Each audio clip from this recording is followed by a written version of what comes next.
When I think about courage, faith, love, and action, I don't think of a superhero.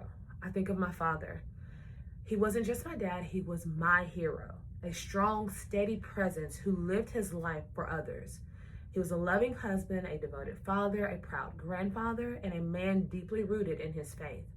He served in the military when he was young, and I think that's where his resilience was born because even then he was fighting for something greater than himself. The same strength carried into every part of his life, especially into his ministry, where he poured into the others just as freely as he did his own family. Some of my favorite memories were the evenings we spent in church together. That's where our bond was truly formed between the quiet of prayer and the touching teachings. I watched him lead by example, always with humility and heart, and that became the foundation of our relationship. I learned early on that service wasn't about recognition, it was about compassion, about showing up for people even when it's hard. And from this, my own purpose grew to one day devote my life to serving others just as he did. I can remember one Tuesday evening him preaching a sermon I'll never forget. He spoke about a hummingbird that visited the same tree each morning looking for food. Most days it fluttered about anxiously, searching and working hard to find what it needed. But one morning he said that the bird just sat still, silent, patient, and soon enough, what it needed came to it. He explained that sometimes we must stop striving and simply trust in waiting. God is still working. That message became a seed in me. It taught me that peace and purpose often come when quiet and heart long enough to listen to the world. To God and to people around who may be silent in need, my father used his story to remind us to be the helping hand in someone's fluttered, anxious moments, and to be the calm and the hope and the light someone else may be waiting for. But life has a way of testing what we believe, and sure enough, it did just that.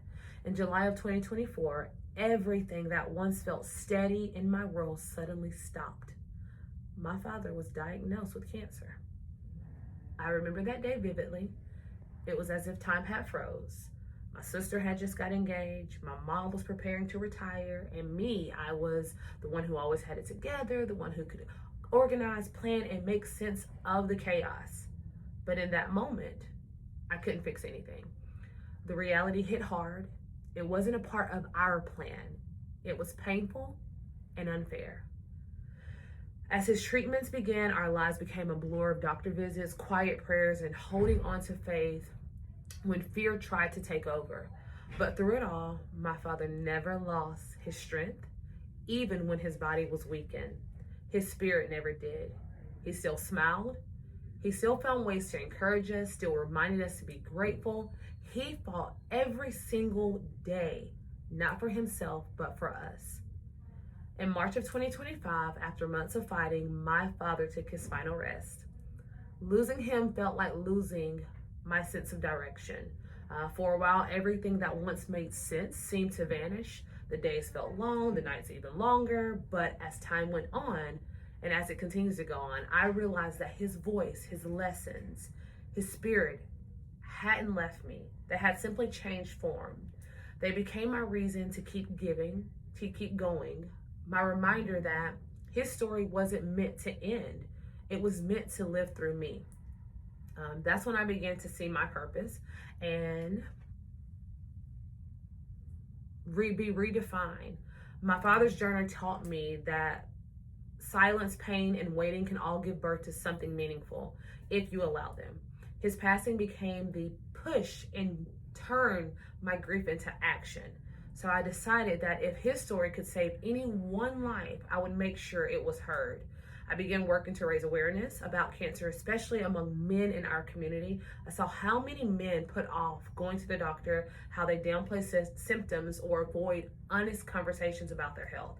So I started organizing classes, hosting cancer awareness dinners, and creating spaces where families could come, talk, learn, and heal together. And something powerful has started to happen within these programs. People from all walks of life are coming together, realizing that cancer doesn't care about age, race, or status. It touches everyone. And taking a stand now educating, preparing, supporting one another can make all of the difference. What began as a personal loss has turned into a shared mission, one that connects families through hope and understanding. So, yes, I come to understand that grief doesn't end, and maybe it never will, but it transforms. My father taught me how to love deeply, how to serve faithfully, and how to find purpose even in the hardest places.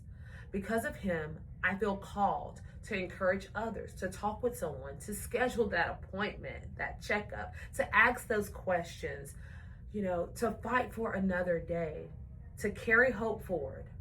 My father's story is my story, and together it can be our story, a story that turns love into action, pain into purpose, and faith into something that truly changes.